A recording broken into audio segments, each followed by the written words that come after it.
नमस्कार दोस्तों, आपका पावर ऑफ एजुकेशन के यूट्यूब चैनल पर स्वागत है। आज हम आपको जो एसएससी की परीक्षा हुई है उनमें पूछे गए क्वेश्चन हैं इंपॉर्टेंट वो करवाएंगे मैथ्स के। ज़्यादा देरी न करते हुए आगे बढ़ेंगे। सबसे पहला क्वेश्चन है ये, यदि आपको ये वीडियो अच्छी लगे तो चैनल को सब्सक्राइब जरूर कर लेना। एक 8 अंकीय संख्या है ये वाली, इसको 72 से विभाजित किया जाता है तो x का जो x दे रखा है इसके सबसे बड़े मान के लिए इसकी वैल्यू हमसे पूछी है। 2x माइनस में y की वैल्यू हमसे पूछी है। हमें पता है कि जो 8 से विभाज्यता का नियम है वो आखिरी के 3 डिजिट्स हैं, ये जो 5 x और 2 लिखे हुए हैं, ये अगर 8 से विभाजित होते हैं, 72 दिया गया है, इसके 2 फैक्टर होते हैं 8 और 9। हम इनसे चेक करेंगे। 8 से विभाज्यता का नियम है कि यदि लास्ट के 3 अंक किसी संख्या से डिवाइड हो रहे हैं तो वो 8 से भाग हो जाएगा। सबसे पहला है, इसमें यहाँ पे 1 पुट करेंगे 512, ये 8 का क्यूब है, इसका मतलब ये तो डिवाइड होता है 8 से। लेकिन हमें पूछा है कि x का सबसे बड़ा मान, ये नहीं होगा, इसमें 40 और जोड़ेंगे, 8 पंजो 40 होता है ना, क्योंकि लास्ट का डिजिट भी सेम रखना है। 552 आ जाएगा। ये 8 से डिवाइड होता है। क्या इससे आगे भी कोई बड़ी वैल्यू होगी जो x का सबसे बड़ा मान करेगी? इसके लिए इसमें 40 और जोड़ देंगे, 592 आ जाएगा। ये 8 से डिवाइड हो रहा है, मतलब x की जो बड़ी वैल्यू है वो आई है 9। हमें अब चाहिए y की वैल्यू, यहाँ रख दिया हमने 9। संख्या लिख लेते हैं जो दी गई है वो 7y 9 4। और अब हमें चेक करना है कि जो 9 से भाग हो रही है वो 8 से तो चेक कर लिया, 9 आ गया। 9 से विभाज्यता का नियम है कि यदि अंकों का योग अगर 9 से डिवाइड है तो वो संख्या भी 9 से डिवाइड होगी।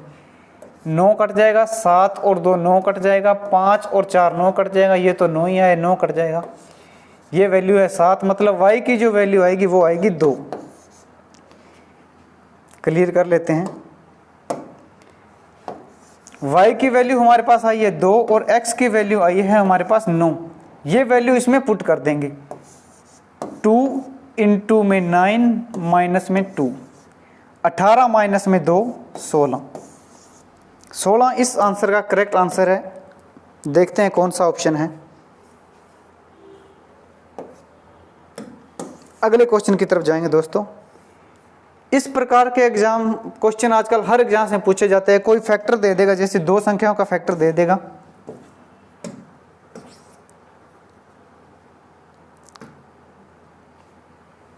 ऐसे 2 संख्याओं का फैक्टर दे दिया, जैसे 72 दे दिया या कुछ भी दे दिया, और उसका बाद में विभाज्यता का नियम पूछ लेगा। अगले क्वेश्चन की तरफ जाएंगे। एक शंकु दिया गया है जिसका क्षेत्रफल हमसे पूछा है, कुल पृष्ठीय क्षेत्रफल, टोटल सरफेस एरिया पूछा है। यदि शंकु की तिर्यक ऊंचाई और त्रिज्या, तिर्यक ऊंचाई l होती है, त्रिज्या r होती है, ये दे रखी है 30 और 14। हमसे पूछा है इसका टोटल सरफेस एरिया। शंकु होता क्या है, इसकी फिगर हमें आउट होनी चाहिए कि शंकु होता क्या है। एक त्रिभुजाकार आकृति होती है जिसके नीचे का एरिया सर्कल होता है। ये इसकी हाइट होती है, ये इसकी तिर्यक ऊंचाई होती है, ये इसकी रेडियस होती है। यहाँ जो आएगी वो होती है हाइट। हमसे पूछा है इसका कुल पृष्ठीय क्षेत्रफल, total surface area. Total surface area का फार्मूला होता है पाई आर इंटू में आर प्लस में एल। ये इसका टोटल सरफेस एरिया का फार्मूला होता है। पाई की वैल्यू रखेंगे 22/7 इंटू में आर की वैल्यू हमें दी गई है 14, इंटू में इन दोनों का जोड़ लिखेंगे 14 और 30 का जोड़ 44। 14 प्लस 30 44, 7 दूनी 14, 22 दूनी 44 का स्क्वायर हम आएगा 44 गुना में 44, ये होता है 1936, 44 का स्क्वायर। अगले क्वेश्चन की तरफ जाएंगे दोस्तों। काफ़ी अच्छा क्वेश्चन था वो भी। ये है तीसरा क्वेश्चन आज का। 2 संख्याएं दे गई है, इनका HCF दे रखा है 29, उनमें से 2 गुणनखंड है 15 और 13, तो दोनों में से बड़ी संख्या हमसे पूछी है। ये भी चलन में है क्वेश्चन आजकल। HCF दे रखा है 29 और जो 2 संख्याएं हैं वो है 15 और 13। हमें बड़ी संख्या ज्ञात करनी है तो HCF दिया है, वो उसके फैक्टर से मल्टीप्लाई करेंगे तो वो संख्याएं आ जाएगी। 29 को 13 से गुणा करेंगे तो छोटी संख्या आएगी, 29 को 15 से गुणा करेंगे तो बड़ी संख्या आएगी। हमसे बड़ी संख्या ही पूछी है, तो 15 को 29 से मल्टीप्लाई कर देंगे। 15 में 135 का 5, हासिल आई 13, 15 दूनी 30 और 13 43, 435 इसका आंसर हो जाएगा। ये भी काफ़ी अच्छा क्वेश्चन था दोस्तों। अगले के ऊपर जाएंगे। ये एक डायग्राम दे रखा है, इसके ऊपर कोई क्वेश्चन होगा। दी गई जानकारी के आधार पर निम्नलिखित प्रश्नों का उत्तर दें। आईटीआई कंपनी द्वारा विभिन्न विभागों के कर्मचारियों को दिखाया गया है, निम्न में से किस विभाग में कुल कर्मचारियों के 32% शामिल है। जो टोटल कर्मचारी दे रखे हैं उसका 32% पूछा है कि कौन से डिपार्टमेंट में है। ये तो हमें वो देखना पड़ेगा, डायग्राम के हिसाब से पता चलेगा। सबसे पहले इसका टोटल का जोड़ कर लेते हैं। जैसे ये 58 है कोटिंग के अंदर, इसमें दिया गया है 64, ये है 16, 18 और 25। इनका जोड़ करके 32% निकाल लेंगे। जो इसके बराबर आएगा, चाहे किसी के बराबर आए, वो हमारा आंसर हो जाएगा। 8 4 12, 6 18, 8 24 और 5 29, 6 5 11, 12 13, 14 15 और 2 17, 179। इसका हमसे पूछा है लगभग 32%। इसका 32% हम निकाल लेंगे। 8 चौके 32, 25 चौके 100, 25 साते होता है लगभग, 7 8 56, लगभग 56 के वैल्यू के बराबर आएगी, वही हो जाएगा। अप्रोक्स पूछा है, अप्रोक्स आया नहीं है। ये जो कोडिंग के अंदर दिया गया था, कोडिंग हमने को चेक कर लेनी है। आगे बढ़ेंगे दोस्तों।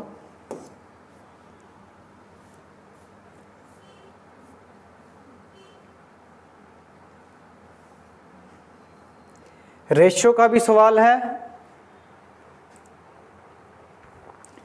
ए का वेतन बी के वेतन से 15% कम है और बी का वेतन सी के वेतन से 30% कम है। सी का वेतन ए के वेतन का लगभग कितने प्रतिशत होगा। साथ में ये रेशियो का सवाल है, साथ में ये परसेंटेज का भी सवाल है, दोनों कंसेप्ट लगेंगे। 3 बंदे हैं, 3 व्यक्ति हैं, ए बी और सी। क्वेश्चन में हमसे दिया गया ए का वेतन बी के वेतन से 15% कम है और बी का वेतन सी के वेतन से 30% कम है। हमने मान लिया कि सी का वेतन है वो 100% है, तो बी का वेतन सी से 30% कम मतलब 70 आएगा। और एक स्लाइड में दे रखा है कि बी का वेतन ए के वेतन से 15% कम है। यहाँ बी का मानेंगे 100 रुपये, तो ए का इससे 15% कम मतलब 85 हो जाएगा। ये रेशियो का कंसेप्ट लगेगा, जो कटेगा वो काट देंगे। 17 5 85, 20 5 100। तो जो ए बी सी का जो रेशियो है वो आ गया 10 7 और 17 और 20। ये जो 7 है यहाँ आ जाएगा, ये जो 20 है वो यहाँ आ जाएगा। 20 की 10 से मल्टीप्लाई करेंगे 200, 7 की 20 से करेंगे 140, 17 की 7 से करेंगे 144। ये हमारे पास तीनों की एग्जैक्ट वैल्यू आ गई कि क्या है। अब पूछा है कि सी का वेतन ए के वेतन से लगभग कितने प्रतिशत अधिक है। कितने प्रतिशत अधिक है? 44 से 200 लगभग 66 अधिक है। कितनों से? सी का वेतन ए के वेतन से 144 से कितने प्रतिशत अधिक है, इसको हमको सोल्व कर लेना है।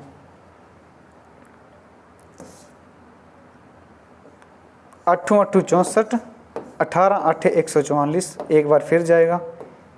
4 दूनी 8, 9 दूनी 18, 11 9 99, 11 दूनी 22 के समथिंग आएगा ये।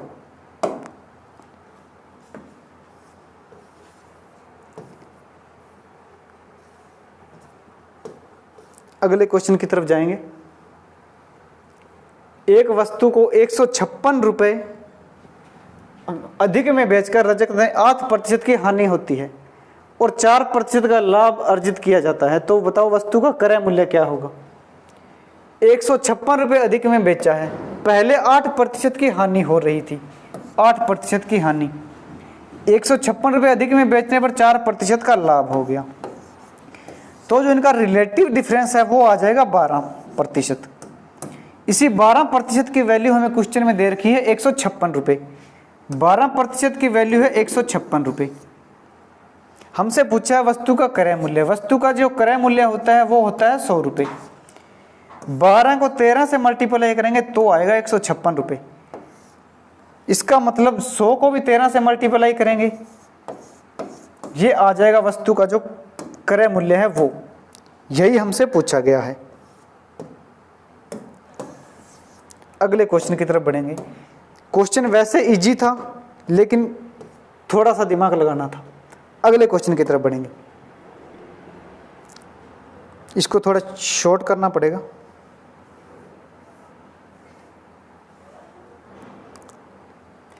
ए अपनी आय का 65% खर्च करता है। उसकी आय में 20.1% की वृद्धि हो जाती है और उसके व्यय में 20% की वृद्धि।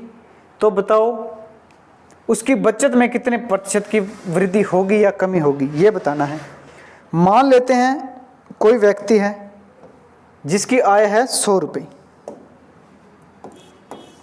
टोटल आय है 100 रुपये, उसमें से 65% उसने खर्च कर दी, तो बची कितनी 35।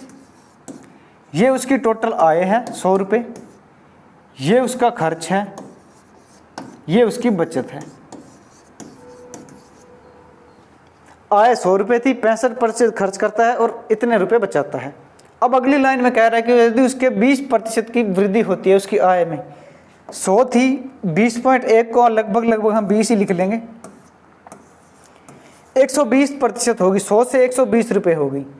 और खर्च उसके व्यय में भी 20% की वृद्धि होती है। इसका 20% लेना पड़ेगा हमें। 10% 6.5, 20% 13, इसमें 13 जोड़ेंगे तो 78। अब उसने पूछा है कि उसकी बचत में कितने प्रतिशत की बचत वृद्धि या कमी हुई है। 120 में से 78 माइनस कर देंगे 2, 11 में से 7 गया 4, पहले 35 थी अब उसकी हो गई है 42, मतलब कि बड़ी है, बड़ी 7 बड़ी है, 35 के ऊपर बड़ी है, मल्टीप्लाई में 100, 7 5 35, यहाँ से कटेगा 20, समथिंग जो 20 के पास है वो उसका आंसर हो जाएगा। एक ही ऑप्शन के 20 में पास दिया गया है, वही इसका राइट आंसर होगा। बहुत इंपॉर्टेंट कंसेप्ट पूछा गया है ये। ऐसे क्वेश्चन एक वीडियो पहले भी बनाई थी कि ऐसे करके कोई वैल्यू दे देगा, इसका स्क्वायर या रूट कुछ पूछ लेगा। हमें दिया है इसका स्क्वायर, x माइनस में 1/x का, एक्स स्क्वायर माइनस में 1/x का जो स्क्वायर हमें दिया गया है, यह दिया है 32। और हमसे पूछा क्या है, एक्स स्क्वायर माइनस में 1/x स्क्वायर, ये हमसे पूछा है। ये वैल्यू देके ये वैल्यू हमसे पूछी गई है। इस वैल्यू को a का स्क्वायर माइनस में b का स्क्वायर है, तोड़ लेंगे, a प्लस बी इंटू में a minus B. a plus B की वैल्यू तो दे ही रखी है, a माइनस बी की वैल्यू ये हमें निकालनी है। इसके लिए दोस्तों लगता है कंसेप्ट, ऊपर वाला स्क्वायर उधर जाएगा, x माइनस में 1/x की वैल्यू आ गई √32, अंडर रूट 32 को 16 दूनी 32 होता है तो 4√2 हम लिख सकते हैं। इसको हम ये लिख सकते हैं क्योंकि ये 16 दूनी 32 होता है। 16 को 4√4, 1 4 बाहर आ जाएगा, 4√2 इसको लिख सकते हैं। ये वैल्यू है x माइनस में 1/x की वैल्यू। इसकी वैल्यू तो हमारे पास आ गई 4√2। इस वैल्यू से हम अगर x प्लस में 1/x की तरफ जाएंगे तो हम क्या करते हैं, जो हमें दिया गया है इसका स्क्वायर करते हैं।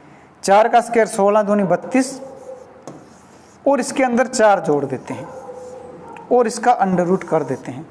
जो वैल्यू दी गई है, मान लेते हैं x दिया गया है, इसका पहले हम स्क्वायर करेंगे, इसमें 4 जोड़ेंगे और इसका अंडर रूट कर देंगे, तो हमारे पास इसकी वैल्यू आ जाएगी x माइनस 1 से x प्लस 1/x की तरफ।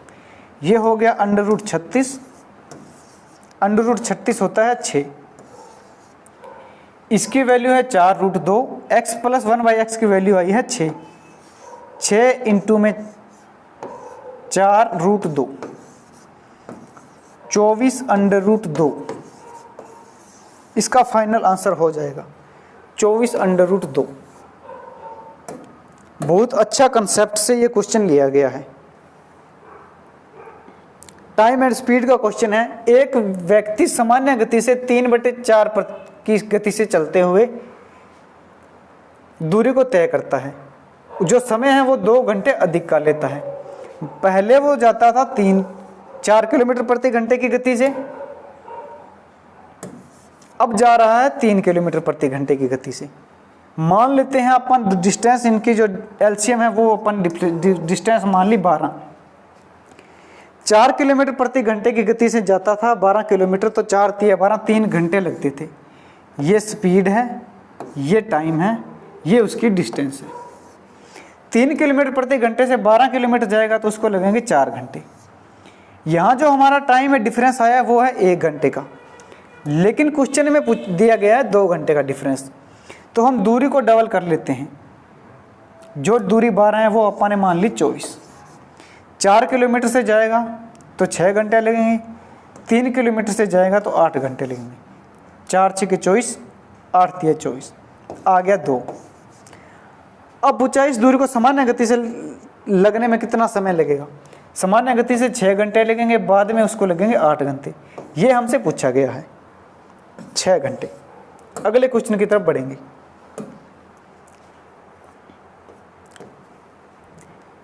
एक पाई चार्ट दिया गया है, उसके आधार पर क्वेश्चन है। यदि सरकार द्वारा वर्ष में खर्च की गई कुल राशि इतने करोड़ रुपए है तो राज्य विकास पर खर्च की गई राशि कितनी अधिक बैठती है। खेलों की और राज्य के ऊपर कितनी अधिक बैठती है। ये एक सर्कल दे रखा है। सर्कल होता है टोटल 360 डिग्री का। इसमें कुछ वैल्यू तो दी गई है डिग्री के अंदर और कुछ वैल्यू दी गई है परसेंटेज के अंदर। जो प्रतिशत के अंदर जो स्टेट डेवलपमेंट है, इसका ये बोल रहा है कि 15% खर्च किया गया है।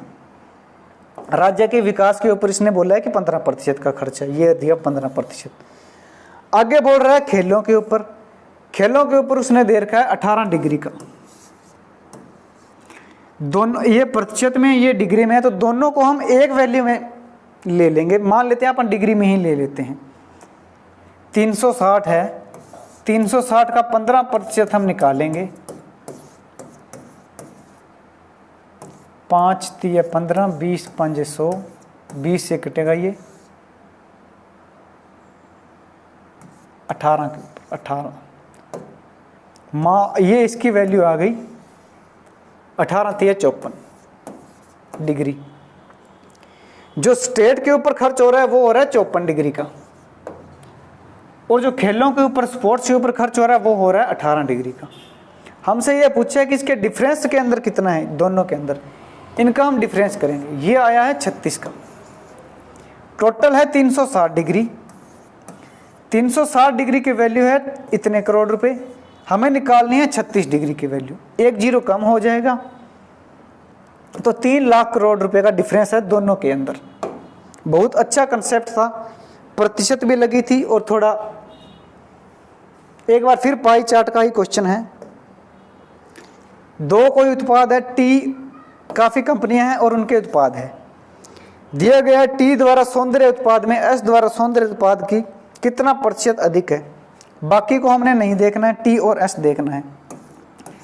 टी का जो सौंदर्य उत्पाद है वो है 70, एस का जो सौंदर्य अनुपात दे रखा है वो दे रखा है 50। ये पूछ रहा है कि 70-50 का कितना प्रतिशत अधिक है। मतलब टी का सौंदर्य अनुपात एस के सौंदर्य अनुपात का कितना प्रतिशत है, ये हमें को निकालना है। टी की जगह पे रखेंगे 70, एस की जगह पे रखेंगे 50 इंटू में 100। 50 दूनी 100, 70 दूनी 140। 140 इसका राइट आंसर होगा। 140% है टी एस के सौंदर्य अनुपात का।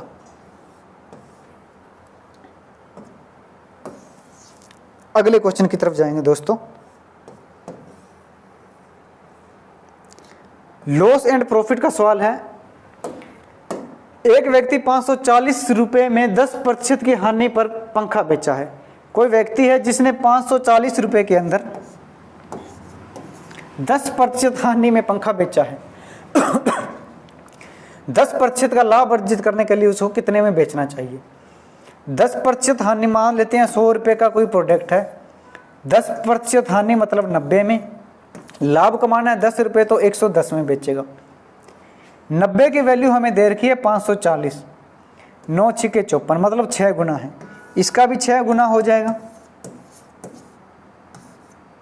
11 छिके 66, इसका राइट आंसर हो जाएगा 660। जो पंखा है 10% हानि पर बेचने के लिए 160 रुपये में बेचना पड़ेगा।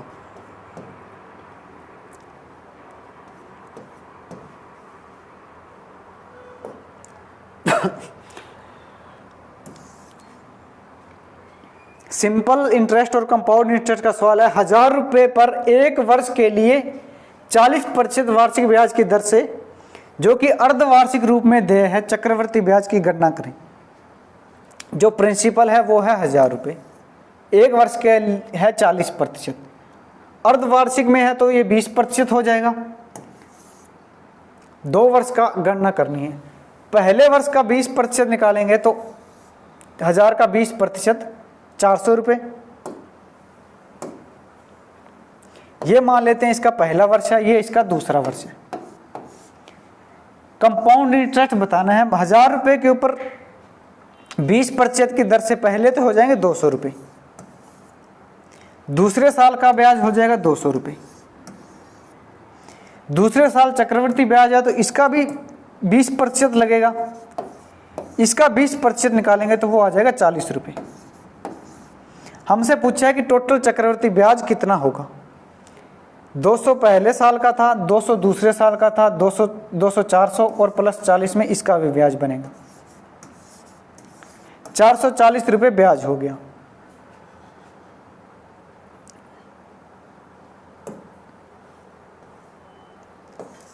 अगले क्वेश्चन की तरफ जाएंगे दोस्तों। सिंप्लीफिकेशन का सवाल है। ऐसे सवाल भी हर एग्जाम में पूछे जाते हैं। फ्रैक्शन में दिए गए हैं, पहले इनको सॉल्व करेंगे। 17 3 51 और 1 52/3, 13 चौके 52 और 2 56/3, 56/4। आगे डिवाइड का निशान है, इसको हम मल्टीप्लाई में चेंज कर लेंगे, 4/52। 52/4 दिया है, यहाँ मल्टीप्लाई लगाएंगे तो साइन चेंज हो जाएगा। 52 से 52 कैंसिल, 4 से 4 कैंसिल। ये वैल्यू तो आ गई हमारे पास 56/3। आगे हम सॉल्व करेंगे इसको। 4/2 मतलब 2, इसको सॉल्व करेंगे तो 4/2 मतलब 2। ऊपर की जो वैल्यू आई है वो तो आई है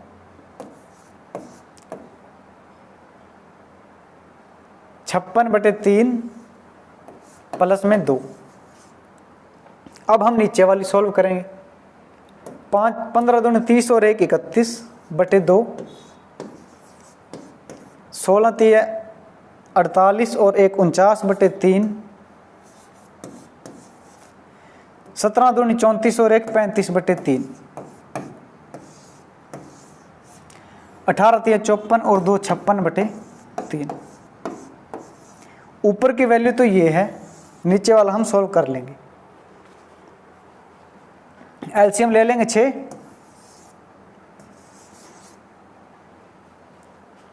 31 3 93, 49 दूनी 98, 2 दिया गया 35 3 105, 56 दूनी 112। सारों के बीच में जोड़ है तो इनको ऐड ही करना पड़ेगा। 5 2 7, 8 2 10, 5 15 16 17 18 का 8, हासिल आई 1 2 9 11 और 9 20 0, हासिल आई 2 2 और 2 4। ये वैल्यू आ गई 408/6। 3 दूनी 6, 6 12,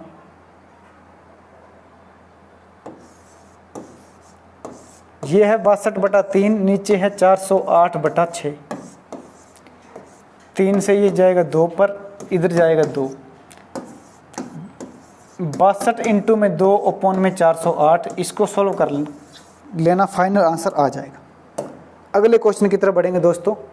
काफ़ी लेंथी क्वेश्चन था, ट्रिग्नोमेट्री का क्वेश्चन आया है, एसएससी के एग्जाम में पूछा गया, जो अभी हाल ही में जो शिफ्टें चल रही है वहाँ पर दिया गया है 4 sin 55 degree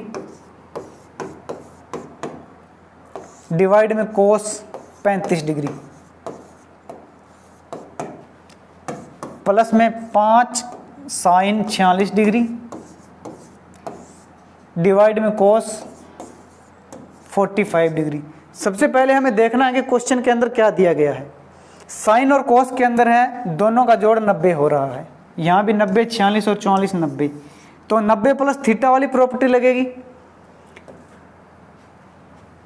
sine 90 plus theta हो जाएगा, 4 दिया गया, साइन 90 प्लस थीटा होता है कोस थीटा, ये वैल्यू कोस 35 आ जाएगी। 55 प्लस में 35 आएगा ना, 55 प्लस में 35 तो कोस थीटा आ जाएगा। यहाँ पे भी वैसे ही करेंगे तो कोस 44 आ जाएगा ऊपर, कोस 44 से कोस 44 कैंसल, यहाँ कोस 35 है, ये भी कैंसल।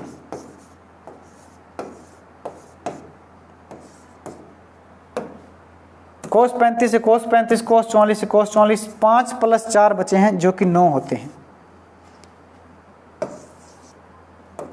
एक बार फिर से करेंगे, ये जो वैल्यू दिए गए हैं ये दोनों साइन और कोस की टर्म्स में दिए गए हैं, इन दोनों का जोड़ 90 हो रहा है, तो कोस 90 या साइन 90 प्लस थीटा की प्रॉपर्टी लगेगी, वो दोनों कट जाएंगे, 5 प्लस 4 बचेंगे जो कि 9 होते हैं। मिक्सचर का सवाल आया है, 60 लीटर मिक्सचर है, टोटल वैल्यू मिक्सचर की है 60 लीटर। दूध और पानी का अनुपात है, मिल्क और वाटर लिख लेंगे, जो कि हमें दिया गया है 2:1। जो मिल्क है वो 2 है और वाटर है वो 1 है।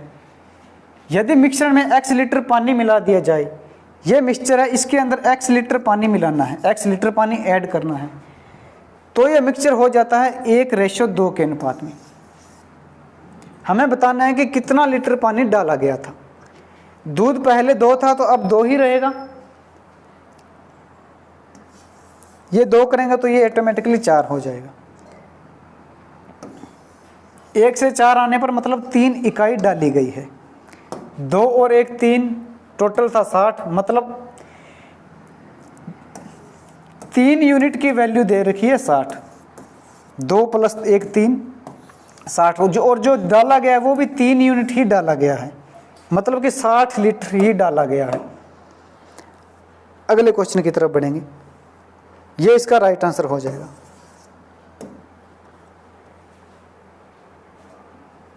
बहुत अच्छा कंसेप्ट है ये, इसको सॉल्व करेंगे। 2 टेबल है जिनकी कीमत का अनुपात दे रखा है 7:8, 7:8।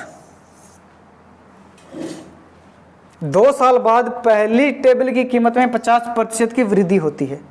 मान लेते हैं इसका वैल्यू थी 7x, 50% की वृद्धि हो गई, इसका आधा होता है 50%, 7 का आधा 3.5, ये इसके अंदर वृद्धि होगी 2 साल के अंदर। और जो दूसरी टेबल है उसकी कीमत में 2000 की वृद्धि होती है, दूसरी टेबल थी 8x, इसके अंदर वृद्धि हुई है 2000 की, इसको एज इट इज ऐसे लिख लेंगे। अब दिया उनकी कीमतों में जो वृद्धि हुई है वो इस रेशियो में, 15:16 के रेशियो में, 15:16। पहले वैल्यू थी 7x, 50% की वृद्धि हुई है तो ये 3.5 ऐड हो जाएगा।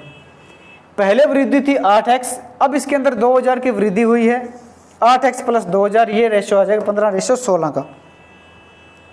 7x और 3.5x, 7 और 3 10.5x, 8x प्लस 2000 बराबर में 15/16। 16 इधर आएगा, ये इधर जाएगा। 16 को 10 से गुणा करेंगे 160, 16 को 0.5 से गुणा करेंगे 68, ये आ गई 168x, ये वैल्यू इधर जाएगी, 15 8 120 x। 2000 को 15 से गुणा करेंगे, 15 दूनी 30, 30,000। 120x इधर आएगा तो ये बचेगा 48x। इसकी वैल्यू दे रखी है 30,000। हमसे पूछिए 7x की वैल्यू। दूसरी टेबल का वास्तविक मूल्य कितना था? दूसरी टेबल का वास्तविक मूल्य था 8x। इसको हम 6 से डिवाइड करेंगे तो आ जाएगा 8x। इसी को भी फिर 6 से ही करना पड़ेगा। 6 5 30, मतलब जो दूसरी टेबल थी उसका कीमत थी 5,000 रुपये। दोबारा से देखेंगे, 7 दिया था 8 दिया था, दोनों के अंदर एक में 50% की वृद्धि हुई थी, एक में 2,000 की वृद्धि हुई थी। दोनों को 15:16 के इक्वल रख के सोल्व कर देना है। अगले क्वेश्चन की तरफ बढ़ेंगे।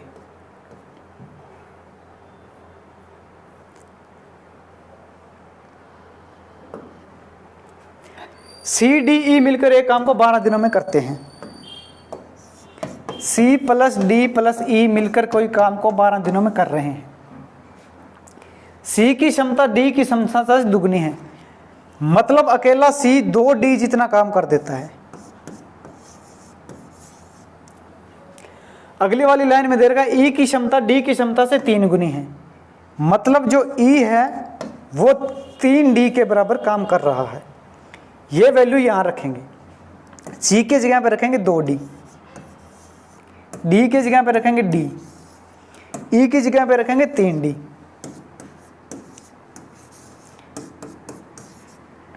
3 और 3 6, मतलब 6D मिलकर कोई काम को 12 दिनों में कर रहे हैं।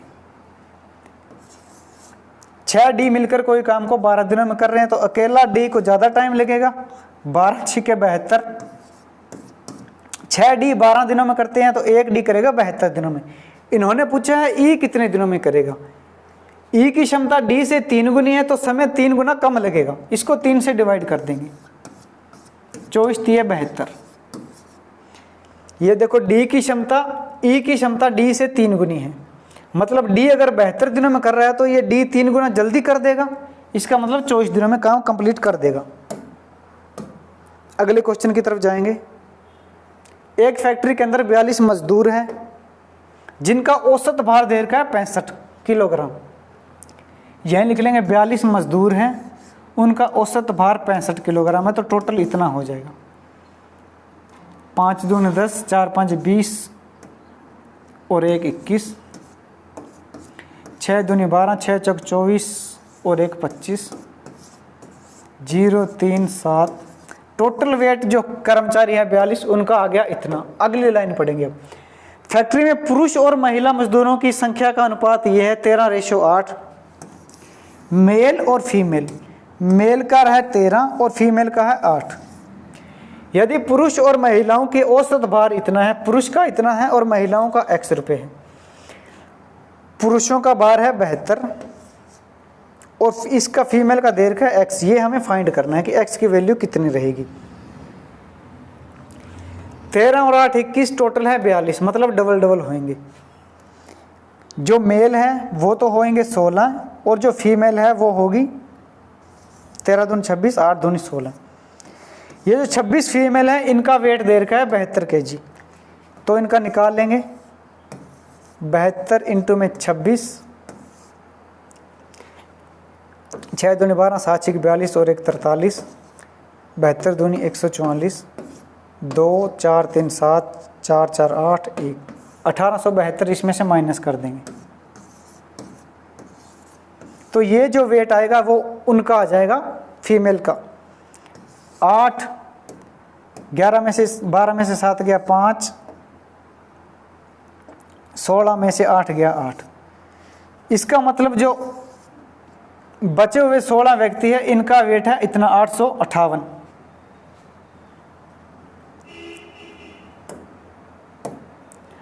जो बचे हुए हैं उनका वेट है 858। टोटल थे कितने? 16 व्यक्ति थे। 16 5 80, 5 8, 16 3 48, मतलब 53 पॉइंट समथिंग आएगा।